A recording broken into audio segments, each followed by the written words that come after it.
Arte conceptual según Joseph Kosuth. Bueno, vamos a centrarnos en el texto Arte después de la filosofía del artista y filósofo Joseph Kosuth para comprender el concepto que este artista tiene del arte conceptual. Bien, lo primero es su separación entre el arte y la estética. Kosuth, digamos que va en contra de esta reducción que se hace del arte, pensar que el arte es principalmente eh, la pintura y la escultura, ¿sí? Que estos géneros artísticos resumen o reúnen todo lo que el arte es. Para Kosuth, el arte tiene que entenderse como arte en general, y el arte en general está separado de la estética en la medida en que no solo es un arte para el goce de los sentidos o un arte para experimentar por medio de la sensibilidad, sino que es un arte también para pensar, es un arte para leer, es un arte para reflexionar, es un arte para profundizar a través del pensamiento. Kosuth también, digamos, toma como blanco de su crítica el formalismo que habían defendido los historiadores y críticos del arte Clement Greenberg y Michael Fried, entre otros, según el cual el arte debe entenderse como arte puro, como arte de las formas, de los elementos sintácticos, como la línea, el punto, el plano, eh, la superficie, el color, y que el arte debe tener una forma establecida en cada uno de sus géneros artísticos, defendiendo también la idea de la independencia de cada uno de ellos. La pintura no tendría por qué articularse con la escultura desde el punto de vista formalista, por ejemplo.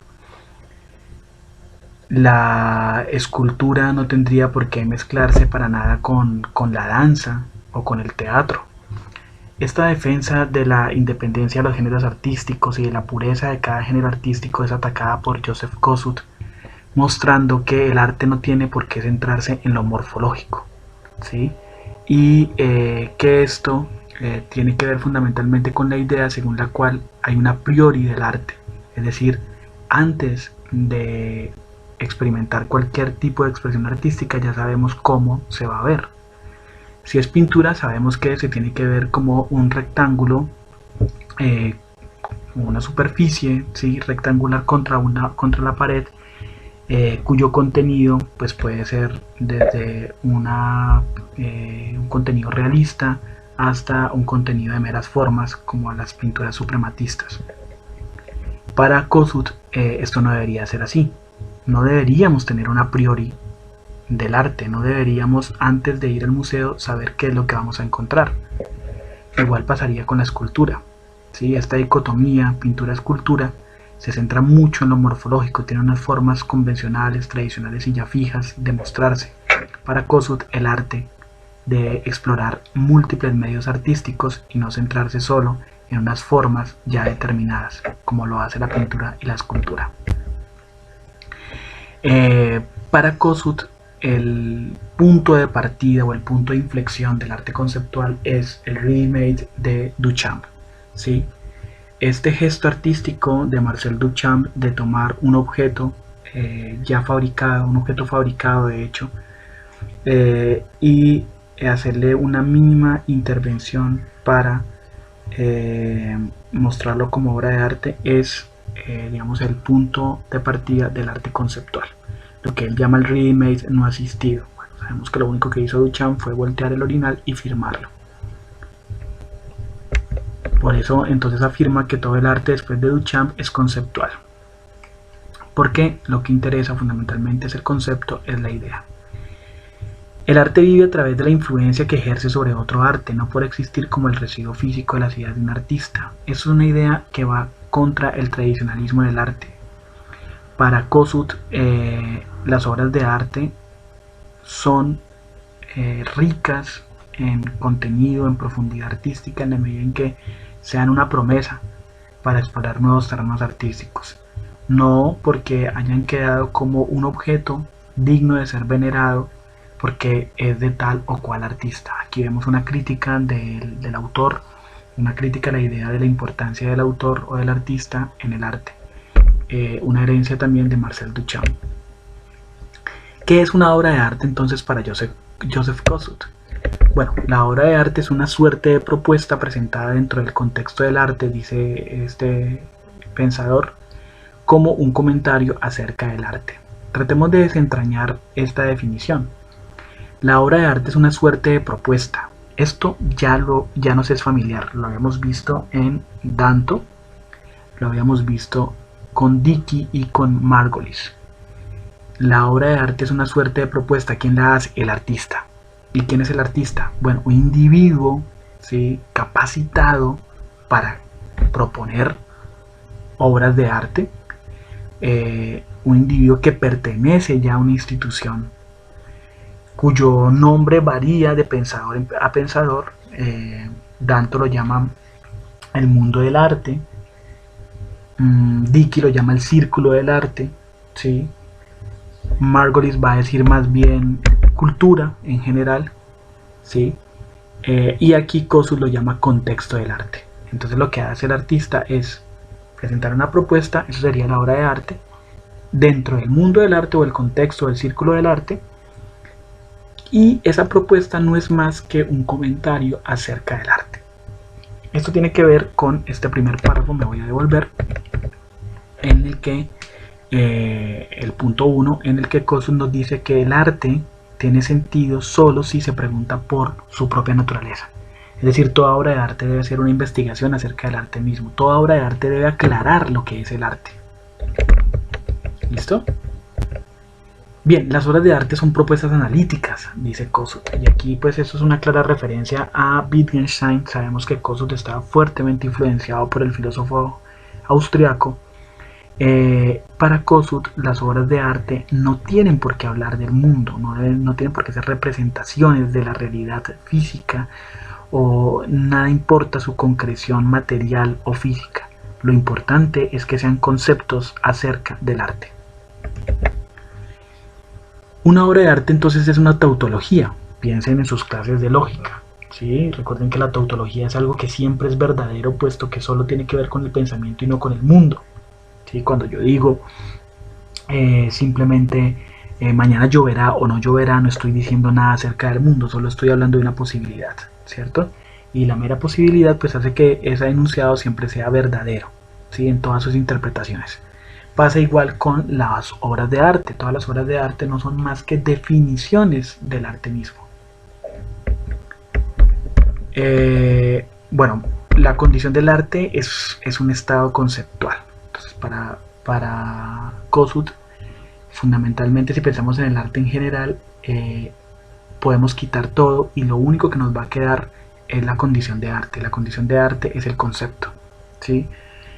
Finalmente, si se destruyera en este momento la Victoria de Samotracia, la gran obra de la antigüedad, que de hecho está mutilada, pues bueno, qué pena, se perdería el objeto físico, pero ya que la hemos documentado, ya que la conocemos, quedaría su concepto. Y para Kosuth esa es la condición de arte, el concepto, ¿sí? Hasta tal punto que podríamos representar de nuevo la Victoria de Samotracia. Y si bien no sería el mismo objeto físico que veneraron los antiguos, para Kosuth es irrelevante, porque el arte no puede ser un residuo físico del artista, ¿sí? El arte es ante todo el concepto, la idea, lo que perdura. Bueno, lo que aquí es muy importante es que para Kosuth el significado debe ser compartido, pero obviamente tiene sus limitaciones. Es compartido solo si estás familiarizado con el arte, y específicamente con el arte contemporáneo. Digamos que esto es aquí vemos una clara relación con Margolis, es decir, así como el artista debe ser un individuo capacitado, también lo debe ser el espectador. El espectador debe ser un individuo familiarizado con el mundo del arte para también leer las obras, ¿sí? Esto pasa, o sea, si no estamos familiarizados con el chino, pues los caracteres, la grafía del chino nos es algo absolutamente inaccesible, algo que no comprendemos. Tendríamos que estar familiarizados con los trazos, tendríamos que estar familiarizados con lo que es un ideograma, en fin.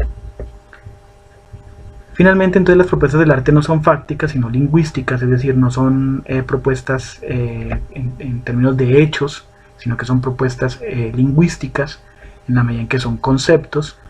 No describen pues el comportamiento de objetos físicos, ni siquiera mentales, como el caso de Pollock, sino que son definiciones del arte o consecuencias formales de las definiciones del arte. Ya vamos a ver algunos ejemplos. Y aquí, pues obviamente por su influencia de Wittgenstein, entonces plantea la relación que tendría el arte con la lógica y las matemáticas. Esto es lo que Sol Lewitt no va a estar de acuerdo con Kossuth, porque para él esta relación que él establece entre el arte y las matemáticas no es relevante. Bueno, y aquí viene pues otro vínculo fundamental con las ideas de Danto, Dickey y Margolis, y es que un objeto es arte solo cuando se sitúa en el contexto del arte. O sea, solo si un artista propuso una obra dentro del contexto del arte, pues se puede considerar arte. Esto es muy importante y es clave.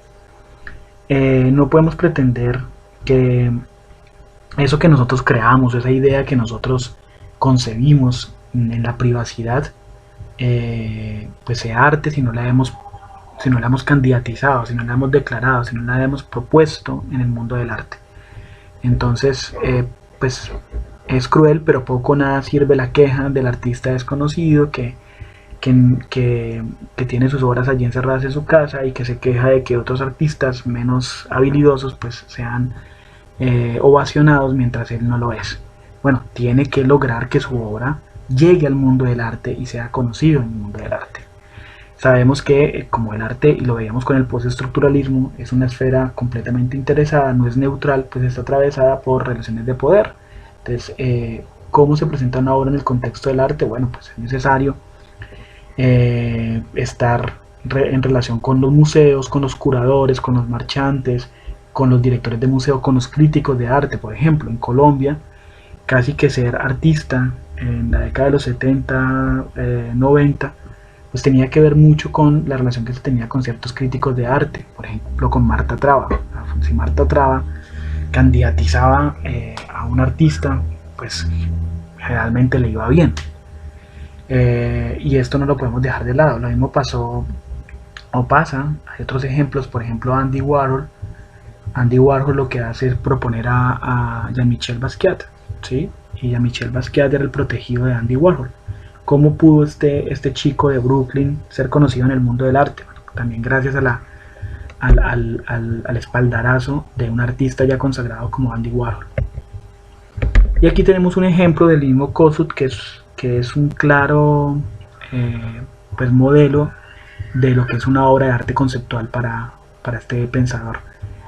Esta obra se llama Una y tres sillas, y como ven es una obra que investiga acerca del arte, es un comentario acerca del arte. Esta obra no habla del mundo, de otras cosas, sino del arte mismo, y pregunta por el significado artístico. ¿En qué reside el significado artístico?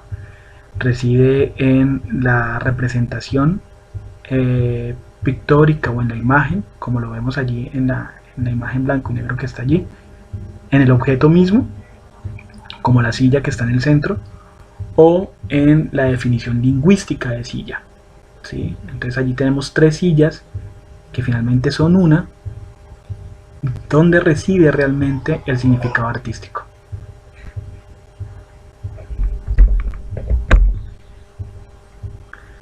Finalmente, para Kossuth, y esto explica el título de su obra, él habla del arte después de la filosofía, porque el arte, dice, está llamado a suplir las necesidades espirituales del hombre, lo que ya no hace la filosofía y lo que ya no hace la religión. Kossuth tiene esta idea fundamental del arte como arte general, que ya tras la crisis de la filosofía y de la religión, pues debería mostrarle al hombre una manera de comprenderse a sí mismo, una manera de comprender la condición humana.